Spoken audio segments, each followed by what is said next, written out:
I sort of feel like I should rewrite this after hearing the Gentle Author, because there's a lot of the stuff that he mentioned that really resonated. But I guess I can rewrite it for the next one. So I'm hoping this is going to be quite... Ooh, there we go, that's me. My project's called the Landreader project.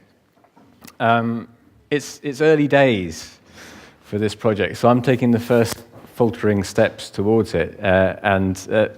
So it's kind of a difficult time for me to talk about it, because I've probably got lots of things wrong, but you seem like a fairly kind of amenable group, and you'll probably tell me when I've got things wrong in a nice way. So on that basis, I'll give you a little bit of background about me.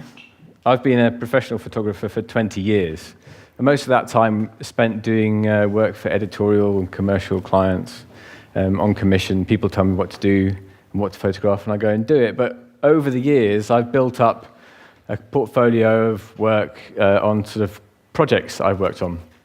So I'm going to show you a few images from that first. This was a project that, as you can see, spanned quite a few years. It documented a community in northern Canada, an Innu community, or an indigenous people. So this is some imagery from there. This is obviously this is my black and white reportage period. There you go.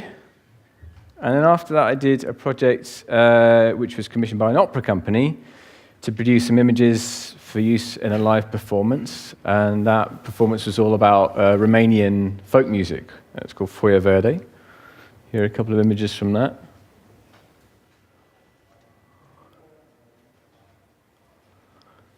And after Foyer Verde, I worked on a project which was a book called Wild Swim. Wild Swim was a book which was a guide and a celebration of all the best places to swim outdoors in the United Kingdom. And this was with a writer called Kate Rue.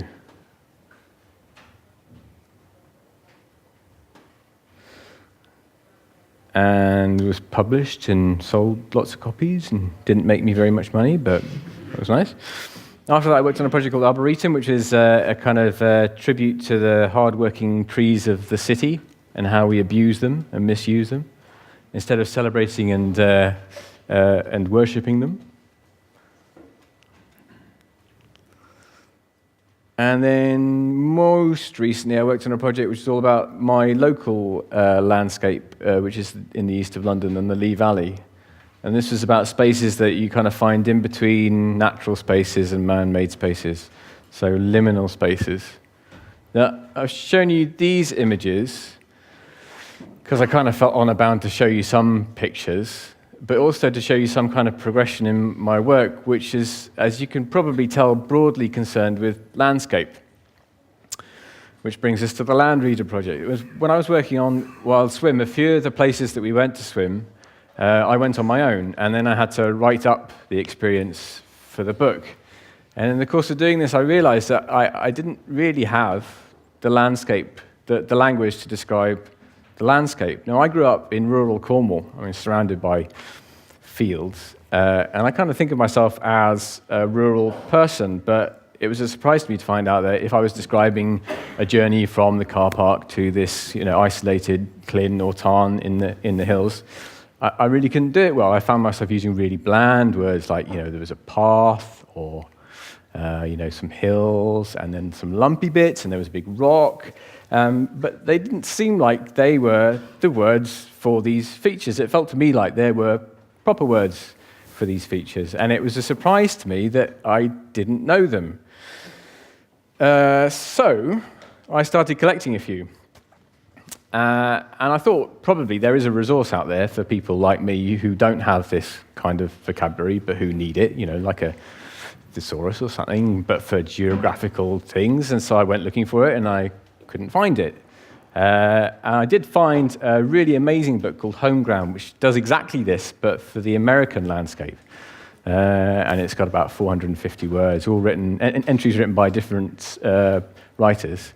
It's a great book, but there isn't an equivalent for the British landscape.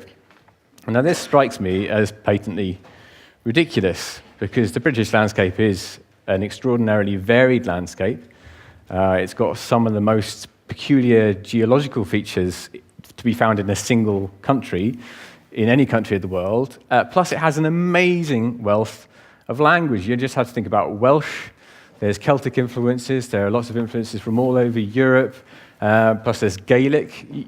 This is a huge wealth, and it's not ever been collected in one place. So, in a nutshell, the Landreader project, maybe two nutshells, has two outcomes, the first of which is a dynamic database of language for the natural landscape of Britain, which is accessible, searchable, open to contributions from the public via a dedicated website, which you can see there.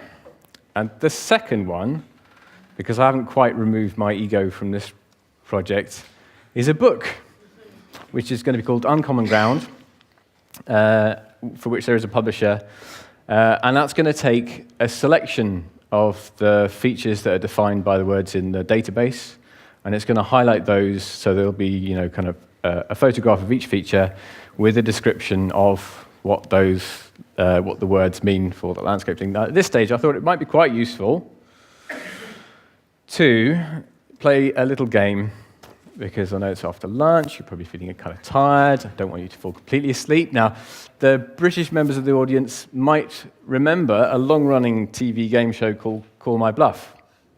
Yeah. Who remembers Call My Bluff? Well, it just so happens there is a landform called a bluff. So that's what we're going to do. The format of this is very simple. I'm going to give you three definitions which may or may not be a bluff. And I want to see a show of hands for those of you who think they can match the right description to the right. Well, you get the idea.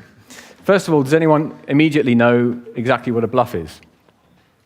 Yeah, well, that doesn't look immediately knowing. That's kind of very dithering. I think you probably do know. You probably. Okay, so I'm glad it's not everyone. That would kind of kill the point if everyone knew. Right, is it a steeply rising slope marking the limits of a river floodplain? Is it a projection of stone from a sea cliff? Is it a peak with a vertical slope on one side and a gentle gradient on the other? So, let's have a show of hands for a steeply rising slope. 1, 2, 3, 4, 5. Ooh, 4.5. Okay, that's not popular. Oh, I shouldn't have pressed that. Let's go back. Can we go back? Yes, we can. Thank goodness for that. Nearly gave the answer away then. Okay, let's have a show of hands for a projection of stone from a sea cliff. Okay, well, I'm not going to count that, but that's lots. Let's have a show of hands for a peak with a vertical slope on one side and gentle gradient on the other. Great, okay, so the majority of you are split between answers B and C, which is very gratifying because the answer is A. And now you maybe begin to see exactly why I think this book and this project is very necessary, okay? Let's move on. You have plenty of chances to redeem yourselves. Scowl. I particularly love this word, and I particularly love this feature. Anyone know what a scowl is? Apart from that? Okay, is it a groove in the stone of a riverbed made by pebbles in the current? Is it a small wooded hollow in the Forest of Dean? Is it an area of limestone pavement in the Yorkshire Dales? Let's have a show of hands for the groove. Yeah, okay. Mm-hmm. And again, shouldn't have pressed that. Let's have a show of hands for me getting the right button in the right time. Yeah, skull. Right, let's have a show of hands for a small wooded hollow in the Forest of Dean. Okay, that's a respectable smattering. Okay, let's have one for this. Okay, that seems like, again, I'm not sure everyone has voted. Is there some don't knows? There's a don't. Okay, well, there's no prize. You don't have to worry about getting it wrong. Okay, so it seems to me like most of you were split between the Forest of Dean and the Yorkshire Dales. Right? Well, the answer is, in fact, a small wooded hollow in the Forest of Dean. There's a Tolkien connection here, because Tolkien did some archaeological digs in an area that has scowls, When I think of a scowl, it's kind of like a kind of wooded thing but with a hollow underneath. When you look at them, you kind of think there's nothing there, but you can actually go in. There's kind of a hidden cave-like place underneath. It's very Tolkien, right? It's exactly the kind of place you would expect to find a hobbit. So, hanger. Apart from something you put your coat on, anyone know what a hanger is? You put your aeroplane. Apart from something you put your coat or your aeroplane on, is it woodland, especially beechwood, on a steep chalk slope in the south of England? Is it a cliff face where the angle of climb is past the vertical for the entire height? Does that make sense? You know what that? You can visualize that? Great, okay. Is it a tree which has fallen but become propped up on neighboring trees? Let's have a show of hands for the woodland. Okay, show of hands for the cliff face. Show of hands for the tree that's fallen. Well, evenly split, I'd say. The answer is woodland, especially on the beach slope. Okay, I'm going to rattle through the next ones. Bíleach. I'm not even sure how to pronounce this. Are there any Gaelic speakers here? Bálach. Thank you. Bálach. So you know what a bálach is. What was that? It was just a heckle, apparently. Bálachs. Getting into it. Okay. Is it a sheltering alcove in a hill or cliff in Wales? Is it a spring in an Irish peat bog? Probably giving it away by asking if anyone was from Scotland. Or is it a pass between mountain peaks in Scotland? Come on, you can all intuit the answer to this. Sheltering alcove, anyone? No. Spring in an Irish peat bog? No. Is it a pass between mountain peaks in Wales? Yes. Yes, it is. Bálach. Some of them. I know. Oh, right. I could be making it up. Buy the book. Zorn. Now, this is my favorite, and it's the last one. For those of you whose attentions are wandering, is it a steep-sided inlet in a coastal cliff, a crevasse hidden by snow, or a split down the length of a living tree? Or a useful word is Scrabble. Or a very useful word is Scrabble. Let's have a show of hands for the first. Steep-sided inlet and coastal cliff. Yeah. You can use it for Scrabble. Sorry, coastal cliff. Anyone? Handful. Crevasse hidden by snow. A slightly bigger handful. Split down the length of a living tree. And an even bigger handful. So again, the fewest number have chosen the correct definition. I did try and make the definitions as onomatopoeically kind of cohesive as possible. So Zorn, I was always thinking about things that open up, right? And you find this a lot with landscape feature words that you can kind of tell. Like I wouldn't have said a Zorn was a river. No one would have believed that a Zorn was a trickling river. It just doesn't sound like it, right? As soon as you say it's a chasm, it's a yawning chasm, right? It suddenly makes sense. Zorn, you can almost see it. You can imagine that if someone falls down a Zorn, they're going to be in serious trouble, right? This is not a sprained ankle sort of thing to fall down. It's a big thing. Why is this project important? Well, I think we kind of answered that because Scrabble.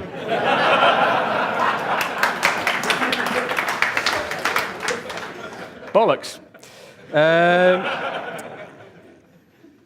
I obviously believe this project is important. And to make you believe that, I have to make you believe that knowing words for landscape features is important. The reason I think that knowing words for landscape features is important is because I don't think that we can have a complicated, intuitive, intimate relationship with a landscape without knowing the words for the things that are in that landscape. Let's have a look.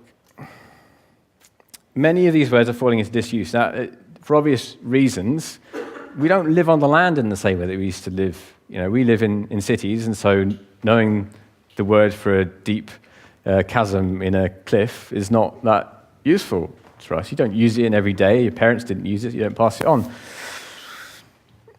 The dialects of the United Kingdom are becoming homogenized as well. You've got a transient population. We move around. We tend to lose our dialects more rapidly than we used to in the old days. And specialist landscape is restricted to niches, siloed. This is a word I think applies very well to this situation. If you go out into the landscape, you tend to be a rambler. So you'll know terminology associated with rambling. Or you might be a mountain biker, so you'll know terminology associated with mountain biking. Or you might be a skier, so you know terminology associated with that. But you don't necessarily put all that terminology together into a kind of broad vocabulary of the landscape.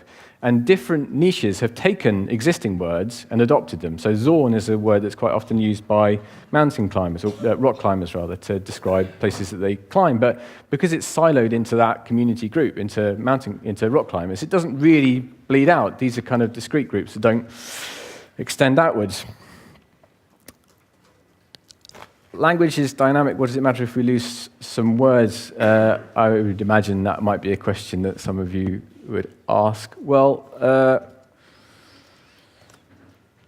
as I said, I think if we lose the words, we lose the ability to communicate effectively, and specifically,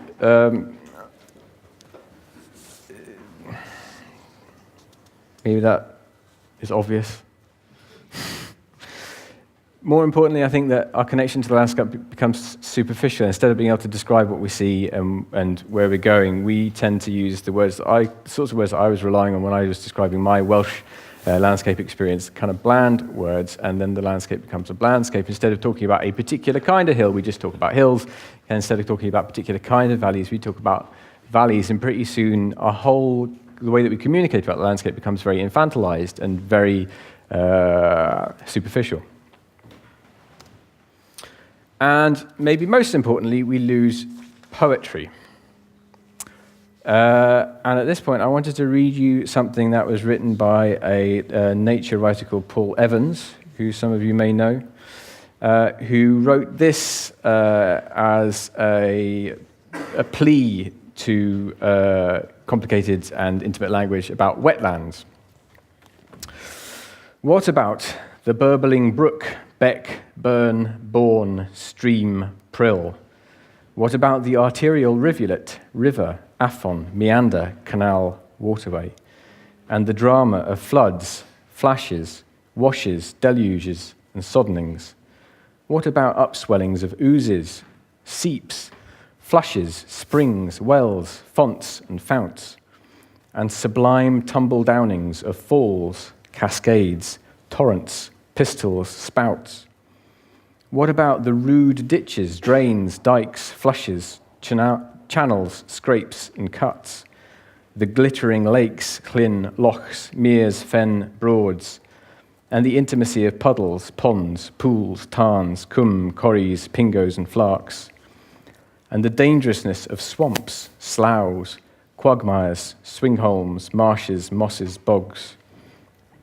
What about the trickles through soil into dark underground cave systems and aquifers, or the saltings, mudflats, sandbars, foreshores of estuaries, rias, fjords, and deltas? What about all those soggy bottoms and damp patches I can't remember? That's a great collection of wetland words, and the loss of any one of those, I think, would be tragic.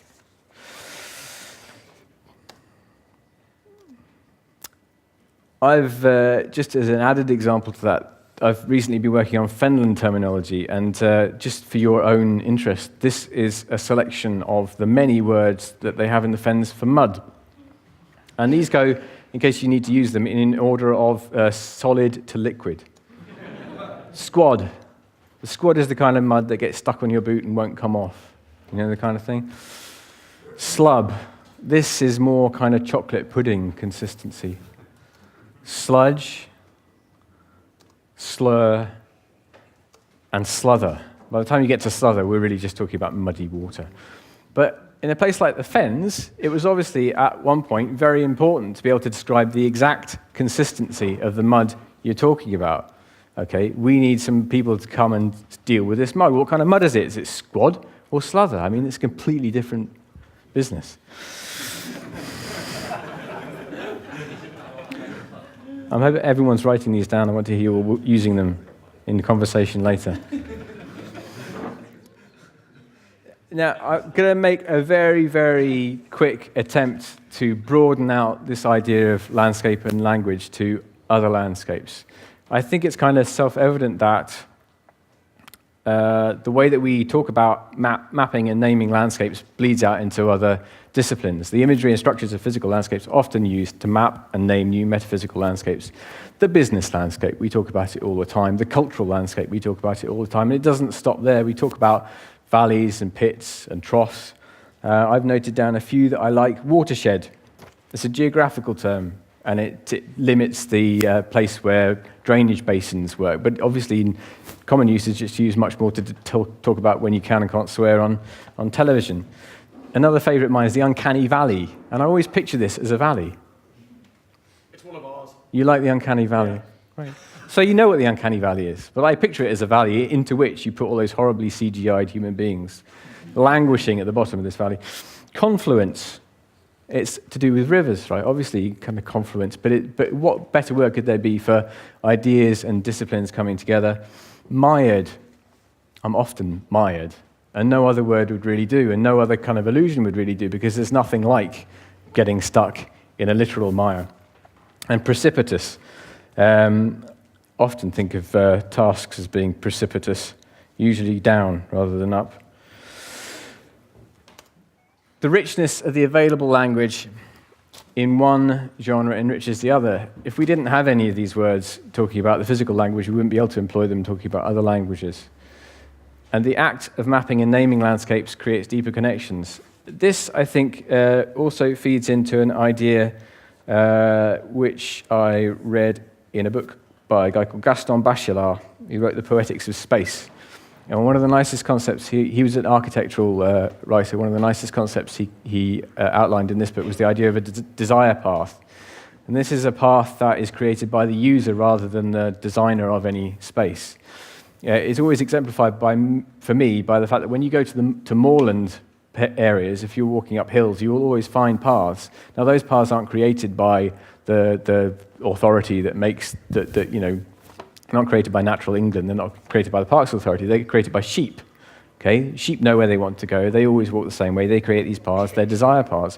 The sheep are the users of that landscape, and they create the way they want to go. You can find desire paths everywhere. You find them in parks a lot. There'll be the muddy bit that people actually want to walk from A to B going this way and not where the path wants them to go. I think desire path is a great illustration of user-led interfaces rather than designer-led interfaces. Some conclusions.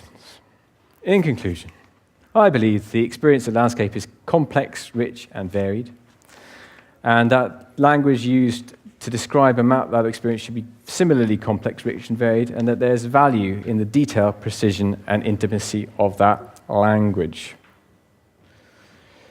And I want to show you some pictures from the actual project. I know it's been a long wait. We're there now. So each one of these is an image, I'll get back to it, and then it'll show you the word for that, that particular landscape feature. And whilst I'm showing you these, if I might, I just want to read you a little bit from the introduction of the book, which I think gives you a kind of overview of the project. I've got some bibimbap on my script.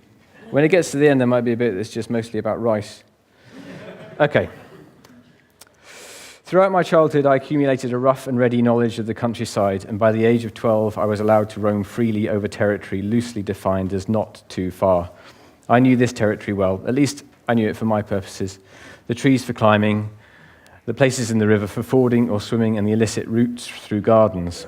It was knowledge unencumbered with unnecessary facts. I didn't need to know whether the climbing trees were ashes or sycamores, that the swimming pools formed in the meadows of the river because of fluid dynamics, or that trespass was taught law.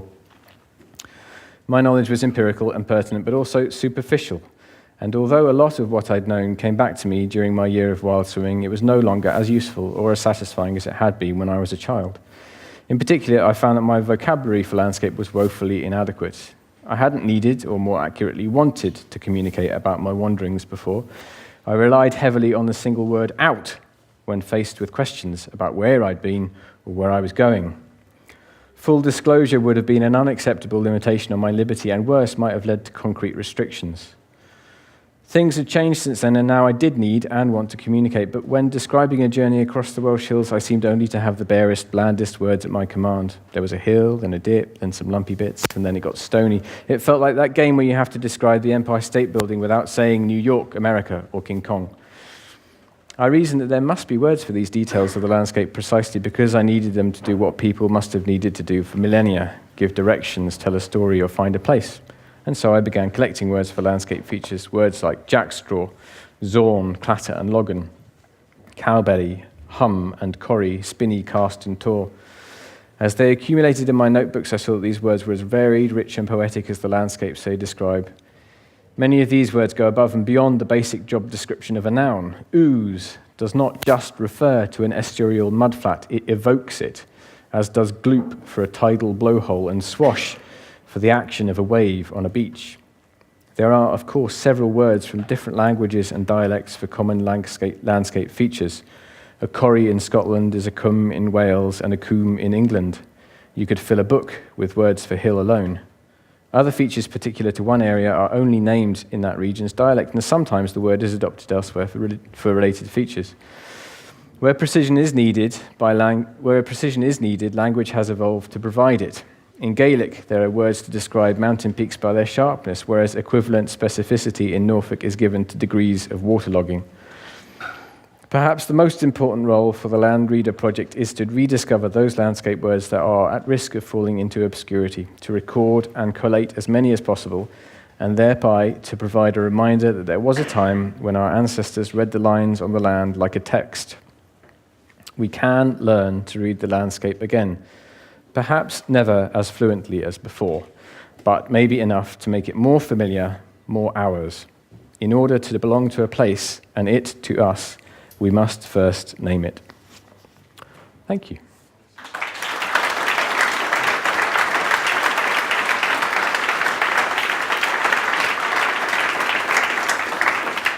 Sorry for making you guys think and dream.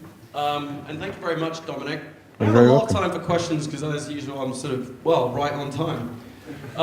So we can have one. So what lucky person? Richard. What's your favourite word? At the moment, What's your favourite word? Sorry for the video people. At the moment, my favourite term is cowbelly.